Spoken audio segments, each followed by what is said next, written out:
Good afternoon everyone, this is lecture 7 for surface chemistry. हम लोग C19 batch है, old students and new students combined. Nomenclature के lectures conduct होंगे, regular time में ही conduct होंगे। Old student से request है स्टार्टिंग के 1-2 लेक्चर्स अटेंड करना, सेम चीज़ डबल पढ़ाने को मिलेगी। उसके बाद में तो नोमेनक्लेचर का रिवीजन वाले लेक्चर्स ही होंगे। न्यू स्टूडेंट्स के लिए नए क्वेश्चंस रहेंगे, ओल्ड स्टूडेंट्स के लिए भी नए क्वेश्चंस रहेंगे। ओल्ड स्टूडेंट्स रिवीजन तौर पे लेक्चर्स अटेंड करें। बाइसाइक्लो और स्पायरो कंपाउंड्स पढ़ाना बाकी है ओल्ड बैच को भी, तो वो न्यू स्टूडेंट्स के साथ in the regular lecture hours he continue होगा। I will take 2 or 3 lectures for surface chemistry including today's lecture। तो टोटल 8 या 9 लेक्चर्स में सरफेस केमिस्ट्री हो जाएगा। ठीक है, तो अपन अभी स्टार्ट करते हैं सरफेस केमिस्ट्री। किसी को कुछ पूछना है क्या? अब तक जो बताया इसमें किसी को कुछ पूछना है? इंस्ट्रक्शन समझ में आया सबको? इजी था? बस क्वेश्चन सॉल्व करते रहना, जैसे जैसे ईमेल पे असाइनमेंट मिलेगी वो असाइनमेंट उसी दिन सॉल्व कर लेना जब मिल गई। ठीक है, फिर अपन अभी सरफेस केमिस्ट्री स्टार्ट करते हैं। तो मिसिल अपन पढ़ रहे थे, सोप्स और डिटर्जेंट्स का अपने को प्रॉपर्टीज डिस्कस करना था। We were discussing about soaps and detergents. तो उसमें एक मिसिल फॉर्मेशन नाम की चीज होती है। तो ये वाला आर्टिकल मैं चाहता हूँ कि अपन रिवाइज करें, बहुत टाइम हो गया है, पिछला लेक्चर बहुत दिन पहले हुआ था। तो ये रहता है सोप का मॉलिक्यूल। क्या रहता है ये? सोप का मॉलिक्यूल रहता है। तो सोप के मॉलिक्यूल में 2 पार्ट रहते हैं, एक होता है हाइड्रोफोबिक पार्ट और एक होता है हाइड्रोफिलिक पार्ट। तो जो टेल है वो टेल हाइड्रोफोबिक पार्ट है,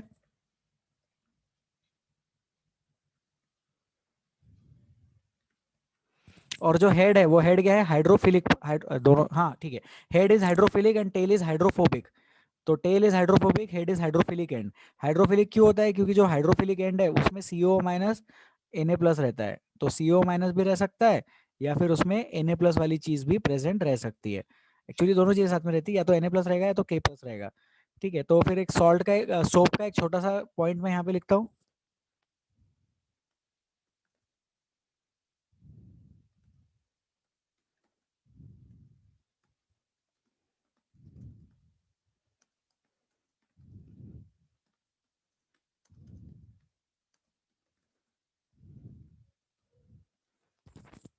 एक छोटा सा पॉइंट यहाँ पे लिखा है मैंने बोर्ड पे, मैं चाहता हूँ कि सब लोग ये नोटबुक में लिखें।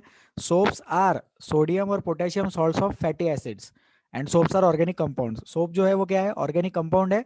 और सोप जो है वो सॉल्ट है, सोडियम सॉल्ट या पोटेशियम सॉल्ट है फैटी एसिड्स का। फैटी एसिड मतलब कार्बोक्सिलिक एसिड अपने को ग्रुप उसमें कंसिडर करना है। ठीक है, और वो लॉन्ग चेन रहती है। कैसी चेन रहती है? लॉन्ग चेन रहती है। तो RCOONA, तो RCO माइनस लिखा है मैंने यहाँ पे, और यहाँ पे मैं Na प्लस लिख देता हूँ। तो RCO माइनस Na प्लस की बात हो रही है। और ये जो R है ये R कार्बन चेन है। तो लॉन्ग कार्बन चेन अगर रहेगा तो लॉन्ग कार्बन चेन वाली चीज sodium salt of sodium salt of fatty acids अपन बोले इसको। और R is the long carbon chain. तो जो कार्बन चेन रहती है, सोचो अगर थोड़ा सा अपन ने सोप डाला है, थोड़ा सा सोप या डिटर्जेंट पानी में डाला है, तो वो डिजोल्व नहीं होगा, मतलब वो ऊपर डिजोल्व हो जाएगा लेकिन मिसिल नहीं बनाएगा। तो वो ऊपर ही तैरता हुआ दिखाई देगा अपने को। उसमें जो ब्लू कलर का पानी है, और जो निगेटिव वाली चार्ज है वो निगेटिव वाला चार्ज पानी से इंटरेक्ट कर रहा है, और जो कार्बन चेन है वो ऊपर है, वो पानी में डिजोल्व नहीं हुआ। ठीक है, लेकिन अगर कॉन्सेंट्रेशन अपन बहुत ज्यादा ले लेते हैं तो ये ऐसा आयोनिक मिसिल बन जाता है। तो ये ए है, arrangement of stearate ions on the surface of water at low concentration of soap, and arrangement of stearate ions inside the bulk of water at critical micelle concentration. तो अगर CMC मिले अपने को, क्रिटिकल मिसाइल कॉन्सेंट्रेशन मिले अपने को या उससे ज्यादा मिले, तो सोप मिसाइल बनाएगा। तो micelle formation is possible at और above critical micelle concentration. Micelle formation micelle formation is possible micelle formation is possible at और above critical micelle concentration of soap. Critical micelle concentration of soap से ज्यादा concentration अगर है या उतना ही concentration अगर है, तो उस केस में अपन बोलते हैं कि सोप का मिसिलाइजेशन हो गया। उस टर्म का नाम है मिसिलाइजेशन। मिसिलाइजेशन मतलब फॉर्मेशन ऑफ मिसिल। तो ये ऐसा मिसिल बन जाएगा। ये कार्बन चेन है, जो कार्बन चेन अंदर की तरफ पॉइंट कर रहा है, और जो CO माइनस वाला पार्ट है वो बाहर की तरफ है। तो इसमें लर्न करेंगे अपन, बाहर वाला पार्ट हाइड्रोफिलिक और अंदर वाला पार्ट हाइड्रोफोबिक। बाहर वाला पार्ट क्या है? हाइड्रोफिलिक है, एंड अंदर वाला पार्ट हाइड्रोफोबिक है। हो जाएगा ये? इसमें कोई डाउट? किसी को कुछ पूछना है तो प्लीज पूछ लो। बोलिए Dhanveer. B point sir, B point, B अरे पॉइंट नहीं समझा। ठीक है, arrangement of stearate ions inside the bulk of water. देखो ए पॉइंट क्या बोल रहा है, अगर कम कॉन्सेंट्रेशन रहा, लो कॉन्सेंट्रेशन पे स्टीरियड आयंस सरफेस पे रहते, लेकिन अगर ज्यादा कॉन्सेंट्रेशन लेंगे तो वो चीज पानी के अंदर ऐसे स्फेरिकल स्ट्रक्चर बना के चली जाती। ज्यादा कॉन्सेंट्रेशन लेने से वो चीज का मिसिलाइजेशन हो जाता। मिसिलाइजेशन का मतलब फॉर्मेशन ऑफ मिसिल्स। तो arrangement of stearate ions inside the bulk of water at CMC, stearate ions का arrangement inside the bulk of the water at CMC, ये बी वाला स्फेरिकल जैसा बन गया। ठीक है, धनवीर अनम्यूट करेंगे। अब ये सर अंडरस्टूड। ठीक है, ओके, चलो आगे बढ़ते।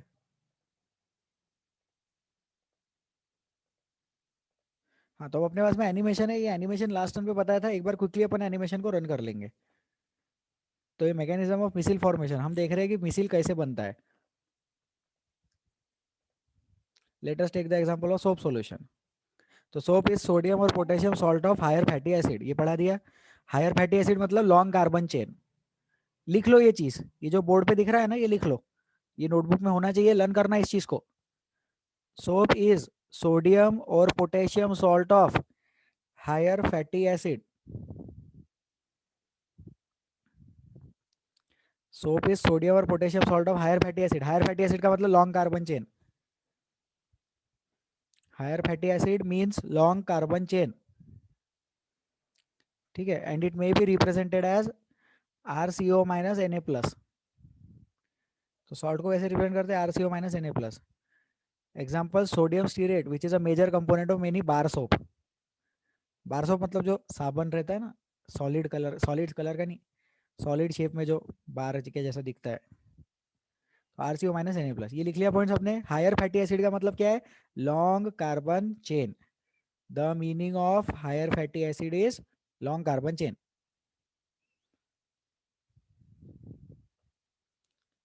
चले आगे, नेक्स्ट पॉइंट। हाँ, फिर ये ऐसा लॉन्ग कार्बन चेन है, देखो इसमें 17 कार्बन एटम्स है, टोटल 18 है, लेकिन वो कार्बोक्सिलिक एसिड ग्रुप के अलावा 17 है। तो ये वाला जो पार्ट है, ये वाला पार्ट हाइड्रोफिलिक पार्ट है, और वो जो लंबी सी चेन है वो हाइड्रोफोबिक है। Long chain hydrocarbon chain hydrophobic, carboxylic acid group hydrophilic. लिख लो, carboxylic acid group hydrophilic, long carbon chain hydrophobic. ठीक है, ये बताया था लास्ट टर्न पे, जल्दी जल्दी रिवाइज करते हैं अपन। हाँ, when dissolved in water it dissociates into RCO minus and Na plus ion. बहुत बढ़िया, पानी में जाते हैं तो लाइक डिसॉल्व्स लाइक होता है। Water is a polar solvent. 2 point बताया मैंने अभी, लाइक डिसॉल्व्स लाइक। 2 पॉइंट बताया, लाइक डिसॉल्व्स लाइक, और दूसरा पॉइंट क्या बताया, water is a polar solvent.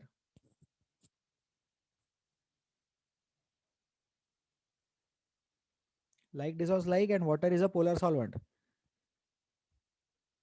तो पोलर सॉल्वेंट है तो वो पॉजिटिव और निगेटिव में ब्रेक कर दे, जैसा HCl कैसा ब्रेक हो जाता है H प्लस और Cl माइनस में, तो वैसा ये चीज ब्रेक हो जाएगा RCO माइनस और Na प्लस में। हो गया break, RCO minus Na plus में ब्रेक हो गया।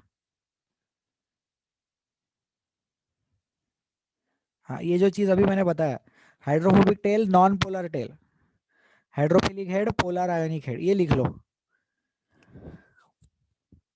हाइड्रोफोबिक टेल मतलब नॉन पोलर टेल, और हाइड्रोफिलिक हेड मतलब पोलर आयोनिक हेड।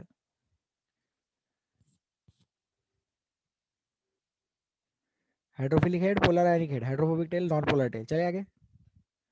ठीक है, ये water hating part, so it stays away from water, ये water loving part, so it stays attach to the water. Easy है ये, water hating and water loving part. आगे बढ़ते हैं। फिर वो फॉर कन्वीनियंस अपन उसको ऐसे लाइन से बनाते हैं और वो एक गोला बना देते हैं वहां पे बलून के जैसा। ठीक है, अब देखो RCO minus ions are present on the surface. क्यों प्रेजेंट है वो सरफेस पे? क्योंकि वो निगेटिव वाला चार्ज वाटर के साथ अट्रैक्शन दिखाएगा, लेकिन वो नॉन पोलर एंड बाहर रहेगा, है ना। तो hydrocarbon chain are stays away from it and remains at the surface. Hydrocarbon chain are stays away from water, remains at the surface of the water. तो वो साबुन अच्छे से डिजोल्व नहीं हुआ, कम कॉन्सेंट्रेशन रहेगा तो डिजोल्व नहीं होगा, ज़्यादा कॉन्सेंट्रेशन रहेगा तो सीएमसी बनाएगा। But at critical missile concentration, the anions are pulled into the bulk of the solution and aggregate to form a spherical shape. Circular नहीं बनाता वो, spherical बनाता है। कैसा बनाता है वो? Spherical. Hydrocarbon chain points towards the center of the sphere. CO minus part remains outside the sphere. The aggregated form thus is known as ionic missile. इस aggregated form को क्या बोलते हैं अपन? इस aggregated form को बोलते हैं ionic missile. तो एक सर्टन कॉन्सेंट्रेशन के ऊपर ही मिसाइल बनता है। Missile formation is possible only above a certain concentration. That certain concentration is called as critical missile concentration. Missile formation is possible only after at certain possible concentration, और उसकी minimum value को बोलते हैं CMC, critical micelle concentration.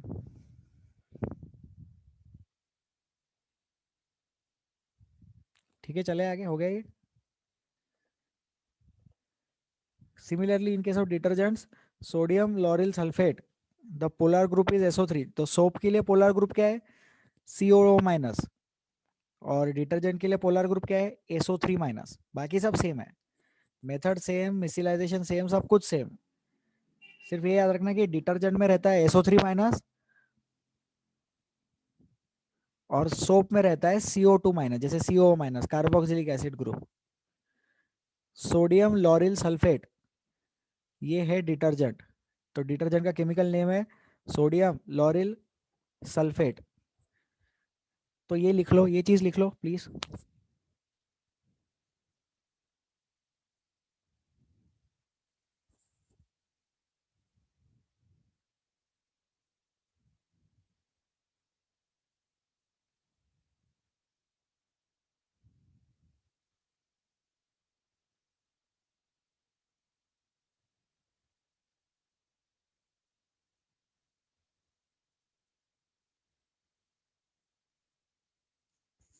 Sodium lauryl sulphate detergent. आगे बढ़े,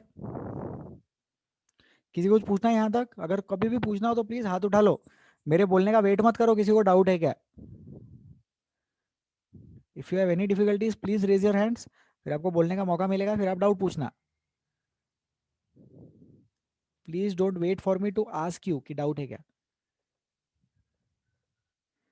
ठीक है, very good. आगे, अब क्लीनिंग एक्शन ऑफ सोप। तो सोप क्लीनिंग एक्शन कैसे करता है? जैसे ये पार्टिकल है, ये ऑयल पार्टिकल है, इसके अराउंड क्या करते हैं? इसके अराउंड मिसिल पार्टिकल आके बना देते हैं, मिसिल।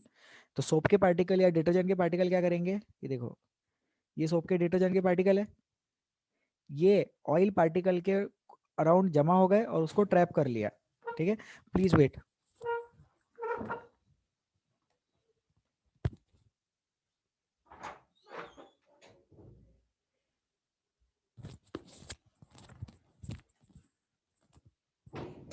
ठीक है, सो दिस इज मिसिलाइजेशन। ये मिसिल पार्टिकल है, ये मिसिल पार्टिकल कहाँ है? ऑयल के अराउंड ट्रैप कर गया। तो ये ऑयल का, ये क्लॉथ का सरफेस है, ये क्लॉथ के सरफेस पे ऑयल का पार्टिकल है। अब ऑयल वाटर से रिमूव नहीं होता, सॉरी, ऑयल वाटर से रिमूव नहीं होता है, तो सोप से रिमूव होता है, डिटर्जेंट से रिमूव होता है।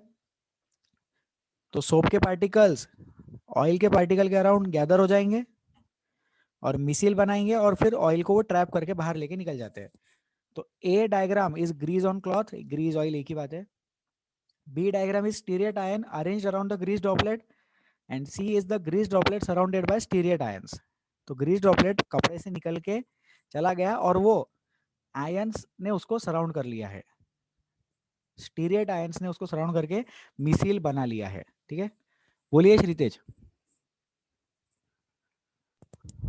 सर मुझे स्टीरेट आयन का मीनिंग बता था लेकिन भूल गया मैं। स्टीरेट आयन जो सॉल्ट का आयन है, जो sodium salt of fatty acid, ये सोप रहता है, ये मालूम है क्या? हाँ तो हाँ उसमें ये जो, सही। हाँ, तो जो सोप का ये वाला पार्ट है वो स्टीरेट आयन है। सोप में ये स्टीरेट है, ठीक है। जैसे सोप क्या यस है? सर। सोप है ये COONA, तो सोप में CO माइनस Na प्लस दोनों है, सोप में CO माइनस Na प्लस दोनों है, लेकिन स्टीरेट आयन मतलब अनायन वाली चीज। ठीक है सर, रिप्लाई करो। Yes sir, thank you. Okay sir, thank you ठीक सर। है। तो सी मतलब grease droplet surrounded by stearate ion micelle formation. तो बी में मिसिल बना क्या? नहीं, बी में मिसिल नहीं बना। बी से जब ऑयल का पार्टिकल निकल के जाएगा तब मिसिल बनेगा। जैसे बी में वो उसको निकालने की कोशिश कर रहा है, ग्रीस पार्टिकल को सोप पार्टिकल निकल रिमूव करने का कोशिश कर रहा है, ठीक है।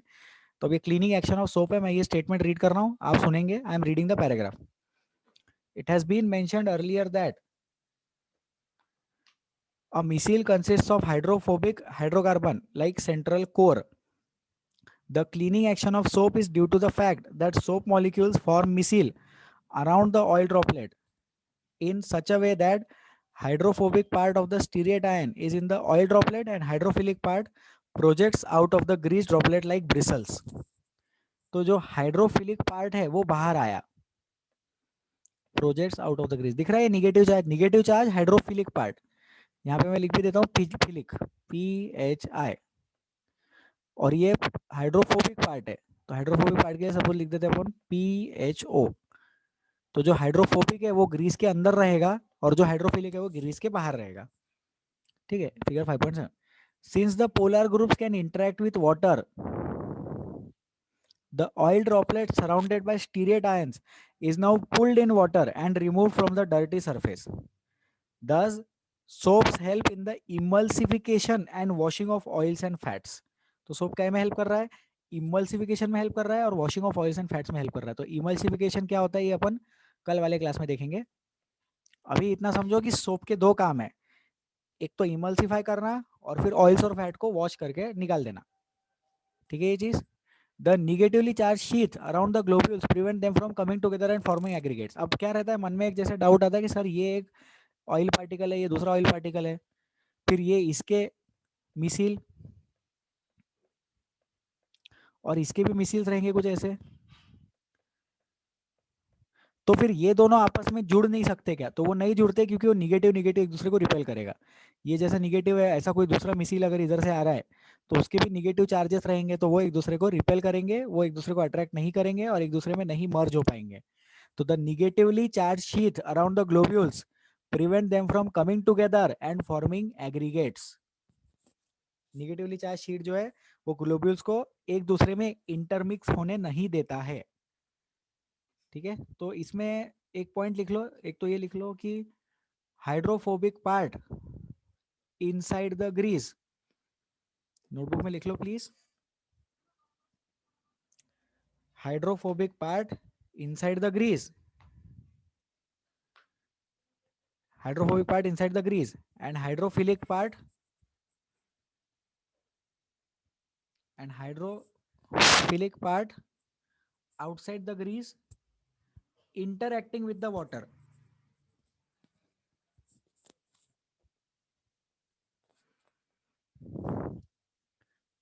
Hydrophobic part inside the grease, hydrophilic part outside the grease interacting with water, ठीक है, ये लिख लिया। फिर सेकंड पॉइंट इसमें लिख लेना, emulsification and washing of oils and fats. तो सोप हेल्प करता है इमल्सिफिकेशन और washing of oils and fats में, दो चीजों में सोप हेल्प करता है, सिर्फ धोने का काम नहीं कर रहा है वो, इमल्सिफिकेशन में भी हेल्प कर रहा है। इमल्सिफिकेशन क्या है नेक्स्ट वन पे अपन डिस्कस करेंगे।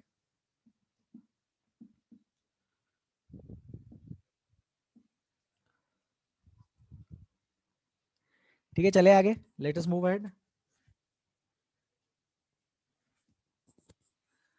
Any doubts? कुछ पूछना है किसी को? ठीक है, गुड। नेक्स्ट अब अपन सोप का एक्शन देख लेते हैं, क्लीनिंग एक्शन ऑफ सोप का स्लाइड। ये ग्रीजी स्टेन्स है, cleaning action of soap. Do you know how soap works on removing grease stain, अभी अपन ने देखा। तो cleaning action of soap is due to the fact that soap molecules form a micelle around the oil droplet. Soap molecule क्या करते हैं, missile बनाते हैं ऑयल ड्रॉपलेट के अराउंड। कैसे बनाते हो, ये ग्रीस का स्टेन है, स्टीरेट आयन, ये देखो स्टीरेट आयन अभी पूछा था ना श्रीतेश ने। तो स्टीरेट आयन जो है वो कार्बन चेन और निगेटिव वाला एंड। पूरा सोप मॉलिक्यूल मतलब CON है, लेकिन RCO माइनस मतलब stearate ion. It loves water so it remains in water, कौन सा, हाइड्रोफिलिक पार्ट। और हाइड्रोफोबिक पार्ट क्या है, it hates water so it will attach to the grease. इसमें एक पॉइंट इंटरेस्टिंग यहाँ पर,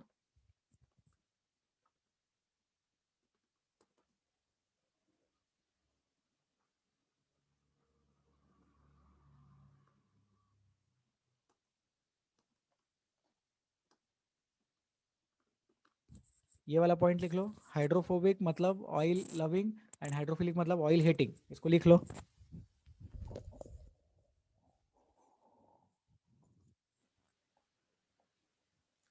hydrophobic oil loving, hydrophilic oil hating part. ठीक है, तो hydrophobic it hates water so it will attach to grease, and hydrophilic part it loves water so it will remain in the water.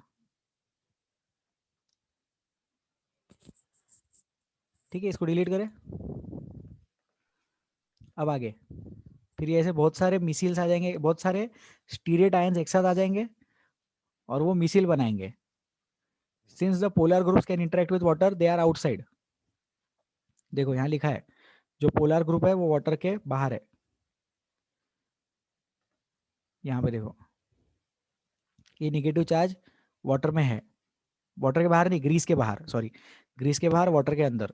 और ये hydrophobic and Greece के अंदर है।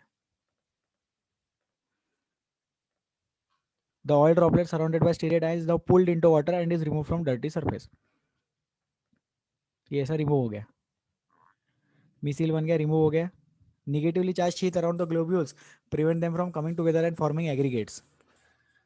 तो जो निगेटिव चार्ज शीट है, जो ऐसा कवर के जैसा है निगेटिव चार्ज का, वो निगेटिव चार्ज का कवर ग्लोब्यूल्स के अराउंड है, वो उसको प्रिवेंट करता है एक दूसरे में इंटरमिक्स होने से। It prevents them from coming together and forming aggregates. ठीक, दस soap helps in the emulsification and washing away of oils and fats. तो इमल्सिफिकेशन बाद में देखते क्या है, लेकिन सोप दो चीज़ों में हेल्प करता है, emulsification and washing of oils and fats. ठीक है, तो ये यहाँ तक अपना लास्ट टर्न पे आई गेस कवर किया था अपन ने, उसको रिवाइज कर लिया। इंपॉर्टेंट पॉइंट है, इस पे क्वेश्चंस आते हैं। CMC, critical micelle concentration, working of soap, mechanism of soap action, mechanism of detergent action, ये चीज इंपॉर्टेंट है। फिर difference between soap and detergent.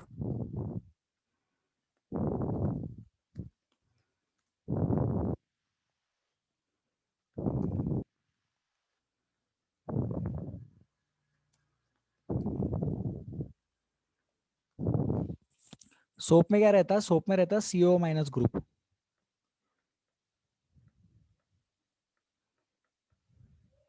और डिटर्जेंट में क्या रहता है, SO3 माइनस ग्रुप। तो this is the difference between soap and detergent, इसको लिख लेंगे, लर्न करेंगे इसको। Detergent is SO3 minus group and soap is CO minus. हो जाएगा ये, इसको लिख लो।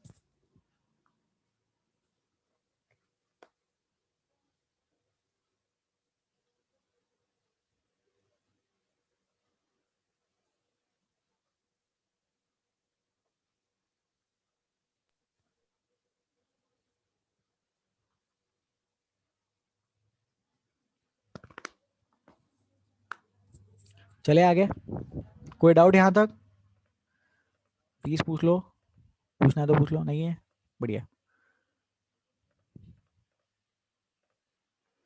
अब अपन प्रिपरेशन ऑफ कोलॉइड्स के बारे में बात करेंगे। तो कोई प्लीज एक आनंद भगत अनम्यूट करेंगे क्या, Anand Bhagat. Yes sir. Sir ये प्रिपरेशन पढ़ाया था क्या लास्ट टर्न पे? नहीं सर। नहीं, अपन ने सोप पे खत्म किया था, बराबर, ठीक है। तो आज हम लोग प्रिपरेशन देखेंगे, अब कोलॉइड को बनाते कैसे। तो there are 3 methods of preparation, और वो प्रिपरेशन समझने से पहले कोलॉइड का कंसेप्ट अपन समझे। तो कोलॉइड का कंसेप्ट एक बार अपन रिवाइज कर लेंगे जल्दी से।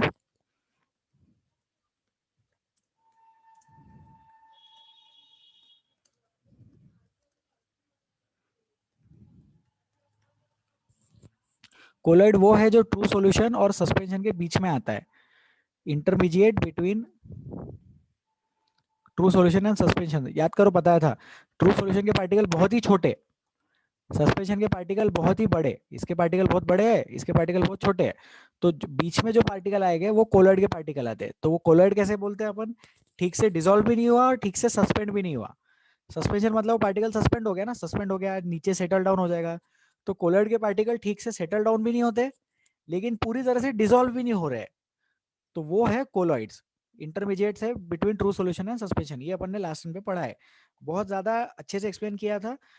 डिफरेंट टाइप्स ऑफ कोलॉइड्स भी अपन ने एक्सप्लेन किया था। क्लासिफिकेशन ऑफ कोलॉइड बहुत 3 टाइप से तो क्लासिफाई करते हैं, हर टाइप में और अलग अलग 3 3 4 4 6 6 टाइप्स है। तो कोलॉइड क्या होते हैं, जो ट्रू सॉल्यूशन और सस्पेंशन के बीच के पार्टिकल्स है उनको अपन कोलॉइड बोलेंगे। ये ठीक से डिसॉल्व भी नहीं हुए और ये ठीक से सस्पेंड भी नहीं हुए हैं। तो सस्पेंड भी नहीं हुए ठीक से, डिसॉल्व भी नहीं हुए ठीक से, वो है कोलॉइड्स। ओके, फिर 3 मेथड है इसके, केमिकल मेथड, ब्रेडिक सार्ट मेथड एंड पेप्टाइजेशन। तो ये तीनों नाम लर्न करना, तो ये लिख लो एक बार। There are 3 methods of preparation of colloids, chemical method, Bredig Sart method and peptidization.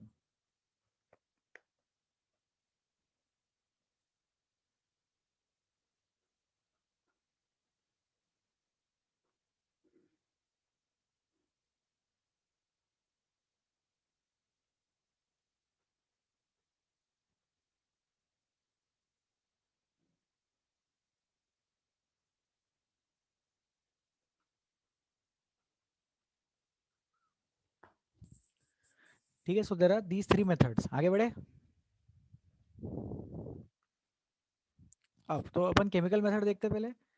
Chemical method में क्या होता है, colloid dispersion can be prepared by chemical methods, by chemical reactions leading to the formation of molecules by double decomposition, oxidation, reduction या hydrolysis.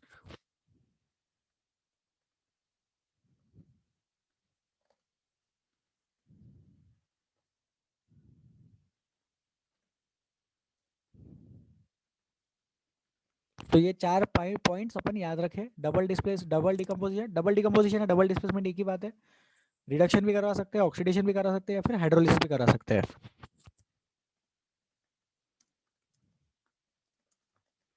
Hydrolysis का मतलब होता है addition of water, water के एडिशन को बोलते हैं हाइड्रोलिसिस। ठीक है, फिर ऑक्सीडेशन मतलब एडिशन ऑफ ऑक्सीजन, रिडक्शन मतलब addition of hydrogen, double displacement मतलब एटम्स एक दूसरे से इंटरचेंज हो गए, सिंपल है। तो ये जो अब जैसे कुछ कंपाउंड्स बन गए, अब वो जो कंपाउंड बना वो पार्टिकल्स अगर एक दूसरे के साथ एग्रीगेट होंगे, एक दूसरे में इंटरमिक्स होंगे, तो वो कोलॉइड बनाएगा।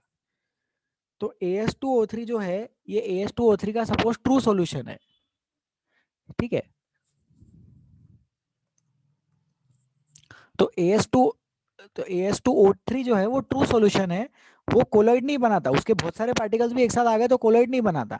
लेकिन सल्फर अगर आ जाए ऑक्सीजन की जगह पर, अगर यहाँ पे जैसे ऑक्सीजन की जगह पे सल्फर आ गया, तो फिर AS2S3 का कोलॉइड बनता है, AS2S3 का सोल बनता है। याद है सोल, ये वर्ड अपन ने स्टडी किया है पहले।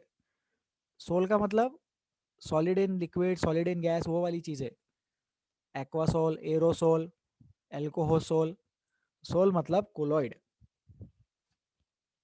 तो यहाँ क्या हो रहा है, यहाँ डबल डिकम्पोजिशन हो रहा है। डबल डिकम्पोजिशन क्यों हुआ, ऑक्सीजन और सल्फर ने प्लेसेस एक्सचेंज कर ली।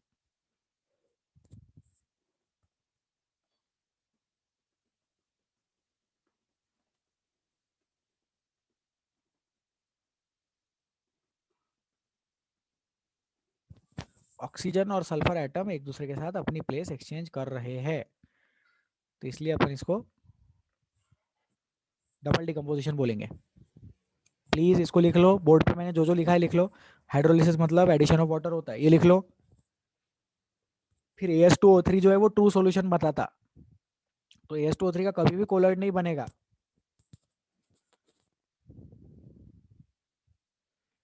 AS2O3 forms a true solution, sorry AS2O3 forms a true solution, वो कभी भी कोलॉइड नहीं बनाएगा। फिर AS2S3 forms a colloid। क्यों कोलॉइड बनाया उसने, एग्रीगेट करके। These molecules then aggregate leading to the formation of Sol।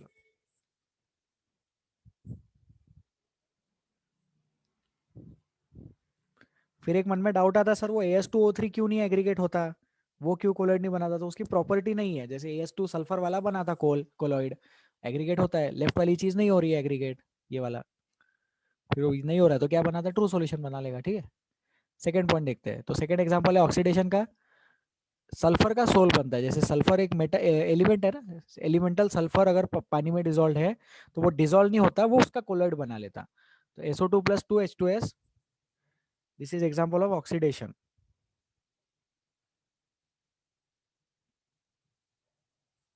तो यहाँ पे जो सल्फर आया वो ये वाले सल्फर आया, जैसे इससे हाइड्रोजन रिमूव हो रहा है।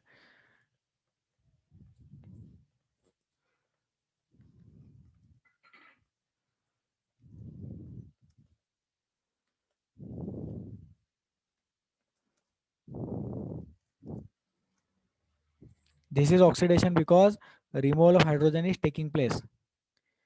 ये वाली रिएक्शन ऑक्सीडेशन है। क्यों? क्योंकि वहां पे रिमूवल ऑफ हाइड्रोजन हुआ।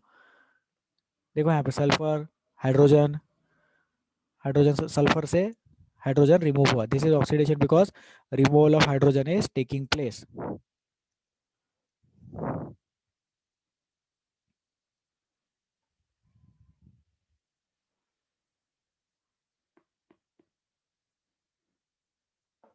चलो नेक्स्ट, नेक्स्ट रिडक्शन। रिडक्शन मतलब एडिशन ऑफ हाइड्रोजन।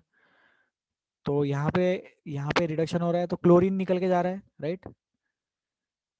तो एक ये पॉइंट नहीं, इसको अपन सरकाते हैं यहाँ से, hydrolysis means addition of water. और ये पॉइंट के बारे में इंफॉर्मेशन में लिख रहा हूँ, ये रिएक्शन के बारे में, ठीक है। तो I am giving some information about this particular reaction.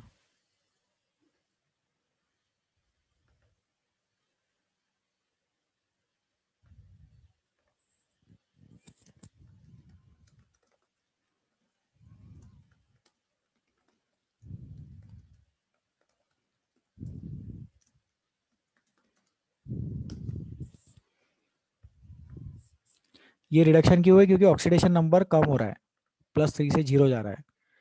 This is reduction because oxidation number is decreasing, it is decreasing from +3 to 0। AU का ऑक्सीडेशन नंबर की बात हो रही है। तो AU को भी पानी में डिजोल्व करते हैं तो वो सोल बनाता। AU गोल्ड है, AU इज गोल्ड, गोल्ड का सोल बनता है। तो सोल, वो गोल्ड वाटर में डिजोल्व नहीं होता, गोल्ड वाटर में कोलॉइड बनाता है। लर्न कर सकते हैं, gold forms colloid in water, gold forms colloid in water, ठीक है। फिर next hydrolysis, hydrolysis addition of water.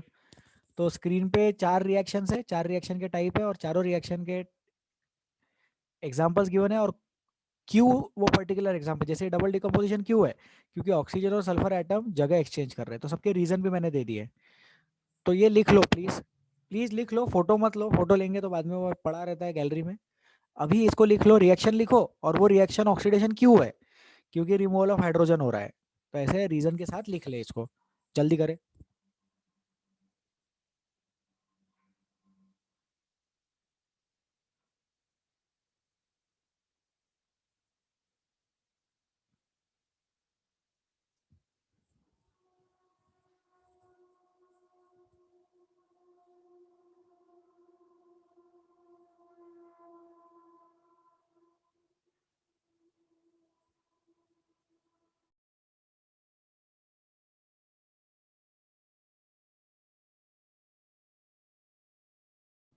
आवाज आ रही है?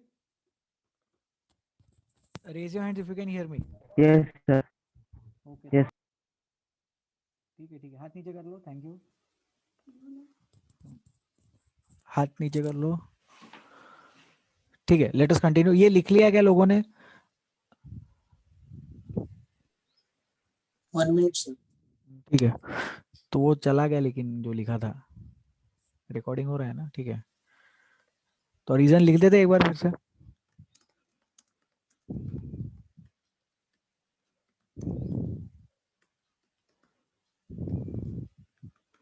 Sulfur and oxygen are exchanging places.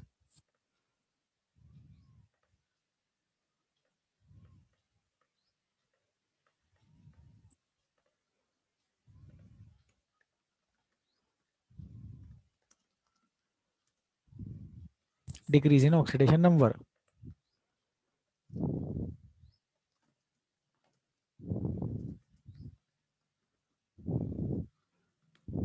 Addition of water is hydrolysis.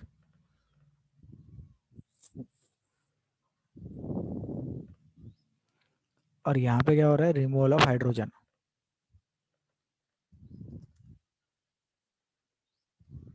ठीक है, इसको लिख लो, जल्दी करें. ये है chemical method of preparation of colloids.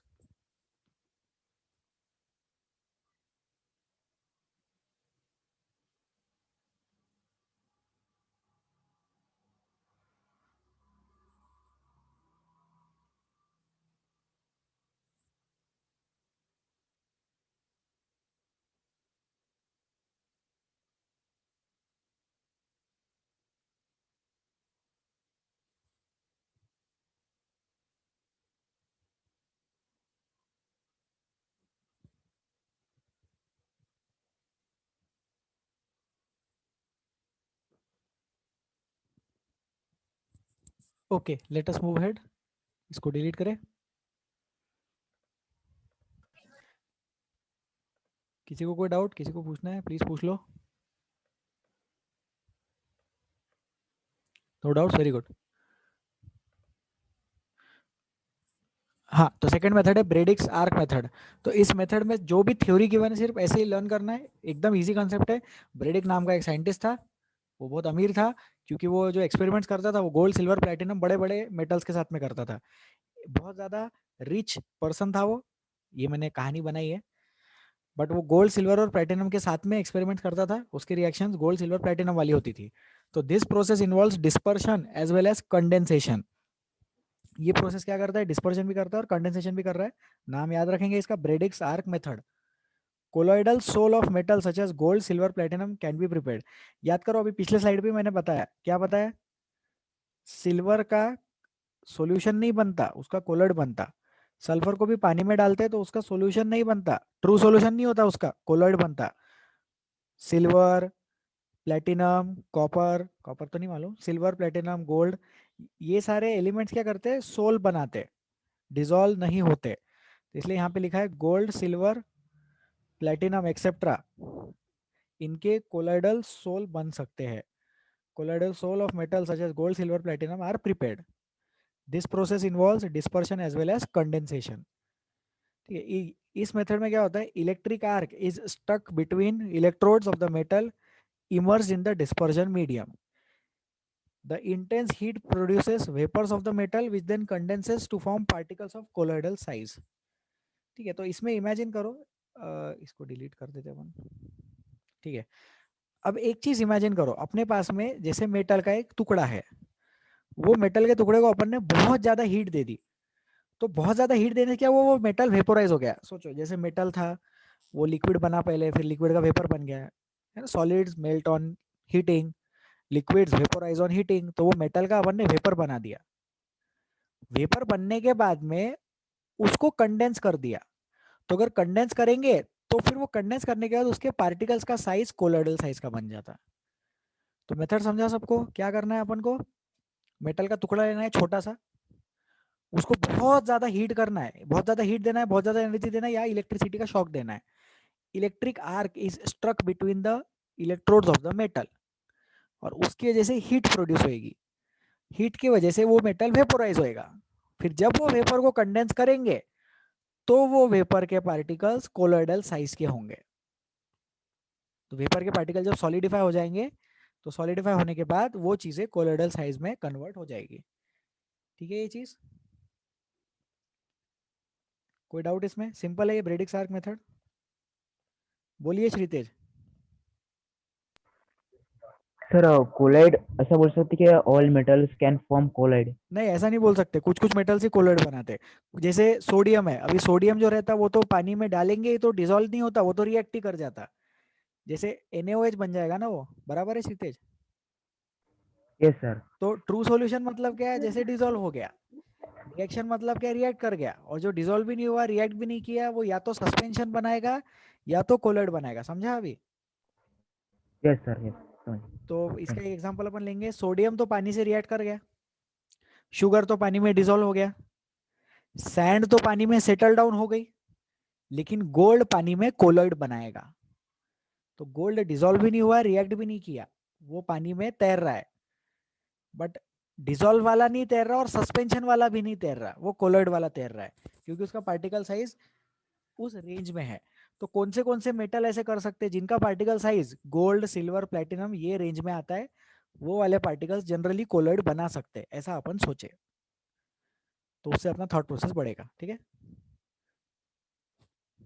चलो आगे बढ़ते हैं।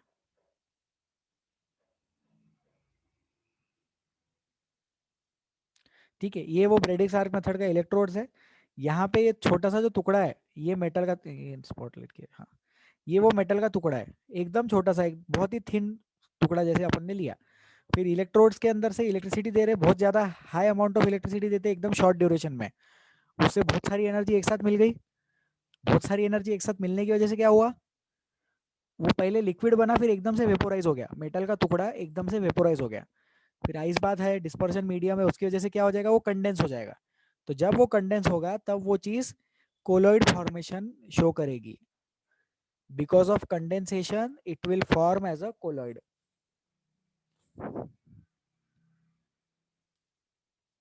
कंडेंसेशन की वजह से वो चीज कोलॉइड बन जाएगी।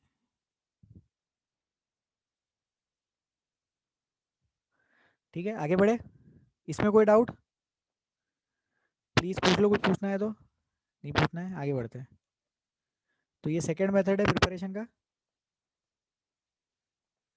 अब थर्ड मेथड है पेप्टाइजेशन। तो एक काम करो, इसको रीड करो, ठीक है, please read peptization from this slide.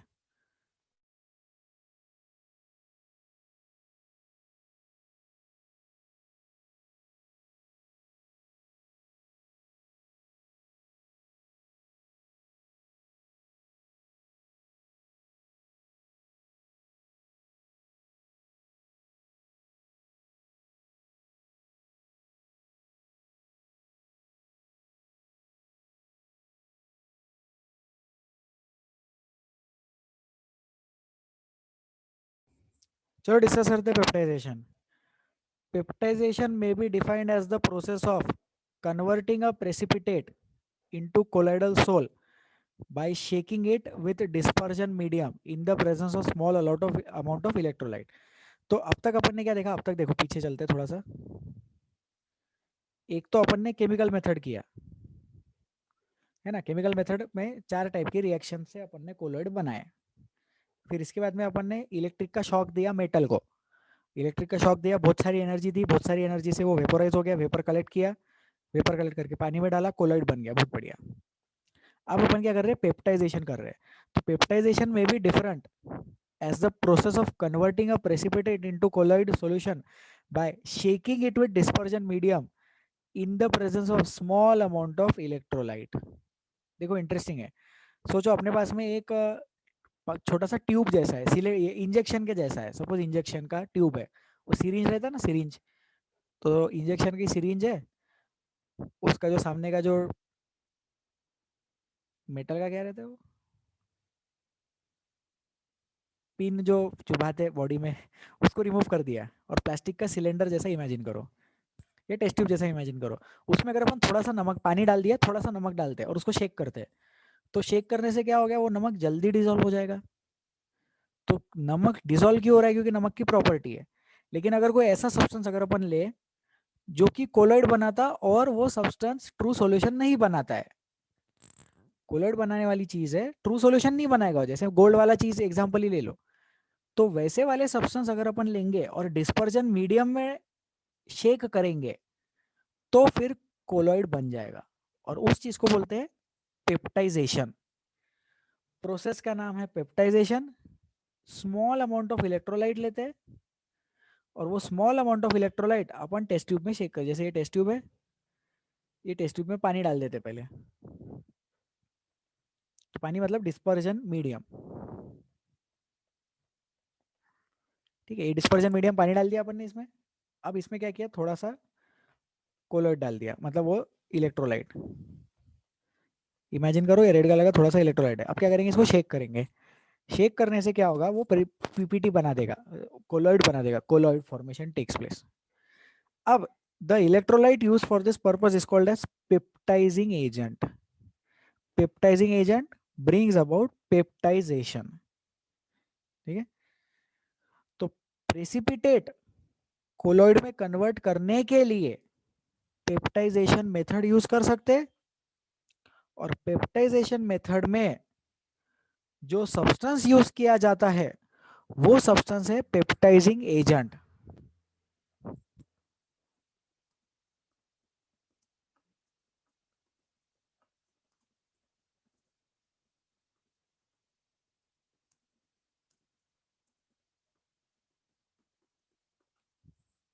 The substance used to bring about the process of peptization is the peptizing agent.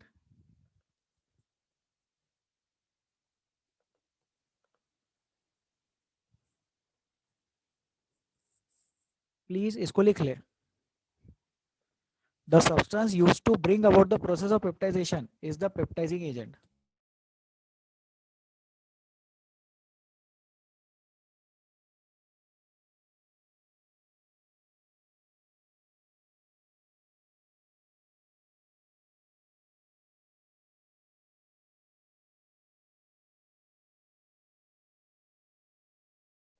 Hello, आवाज आ रही है? Yes, sir. Yes, sir. Okay, thank you. तो पेप्टाइजिंग एजेंट समझा सबको? पॉइंट लिख लिया होगा सब लोगों ने. वो चीज जो पेप्टाइजेशन करवाता है वो पेप्टाइजिंग एजेंट है. तो डिसॉल्व कौन हो रहा था? डिसॉल्व हो रहा था पीपीटी. किधर गया PPT? By converting a PPT. PPT मतलब precipitate. Converting a precipitate into colloidal sol. वो हो गया शेक करने से, और शेक करते वक्त उसमें पेप्टाइजिंग एजेंट यूज करते हैं. ठीक है, फिर this method is applied generally to convert a freshly prepared precipitate into colloidal sol. एक फ्रेशली प्रिपेयर्ड प्रेसिपिटेट लेते हैं, उसको कोलाइडल सोल में कन्वर्ट करने के लिए ये मेथड यूज करते हैं. तो इसमें फ्रेशली प्रिपेयर्ड इंपॉर्टेंट है. जैसे पुराना पीपीटी अगर है तो वो इतना इजीली कोलाइड में कन्वर्ट नहीं होएगा. Freshly prepared PPT. Network, hello, हाँ ठीक है. फ्रेशली प्रिपेयर्ड का पॉइंट ये है कि अगर पुराना रहा, बासी वाला प्रेसिपिटेट रहा, तो वो कोलॉइड में कन्वर्ट नहीं होता. Freshly prepared precipitate can only be converted into colloid by the method of peptization.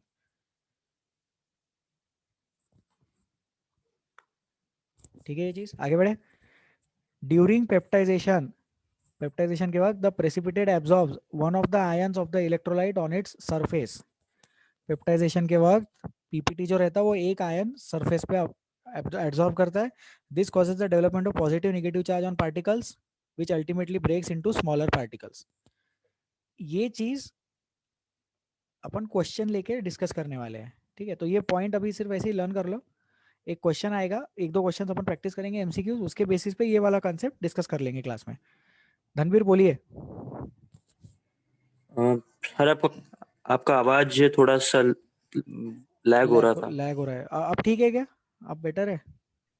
अब यस सर. अब बेटर है. ठीक है, नेटवर्क का चल रहा है थोड़ा प्रॉब्लम, रोज ही चलता है. ठीक है, तो ये लास्ट वाला पॉइंट देख लो. ड्यूरिंग पेप्टाइजेशन जो पीपीटी रहता है वो एब्जॉर्ब करता है एक आयन को. अभी जैसे इलेक्ट्रोलाइट डालते हैं अपन, तो इलेक्ट्रोलाइट कौन सा डाला होगा? सपोज करो Na+Cl- इलेक्ट्रोलाइट डाला, सोडियम क्लोराइड. तो जो पीपीटी है वो पीपीटी क्या करता है? इसमें से एक आयन को ले लेता है. This will cause the development of positive या फिर negative charge on the precipitate, जिसकी वजह से पार्टिकल साइज उसका टूट जाएगा. अब ये एग्जैक्टली अपन क्वेश्चन के साथ डिस्कस करेंगे, बट अभी आप कंसेप्ट समझो कि मेरे पास में ये कंटेनर है, ये कंटेनर में पानी है, ये कंटेनर में पानी के अंदर थोड़ा सा पीपीटी है. पीपीटी समझता है ना, प्रेसिपिटेट नीचे जो जमा हो जाता है ऐसा. तो ये ऐसा ग्रीन कलर का थोड़ा सा प्रेसिपिटेट इमेजिन करो. अब क्या किया मैंने, इसमें ऊपर से, इसमें ऐसा ऊपर से मैंने एक इलेक्ट्रोलाइट डाल दिया, Na+ या Cl-.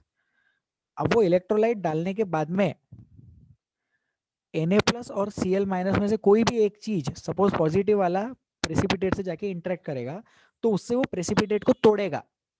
तोड़ने की वजह से वो कोलॉइड के साइज में चला जाएगा. सोचो वो चीज पीपीटी क्यों बना होगा, वो प्रेसिपिटेट क्यों बना होगा?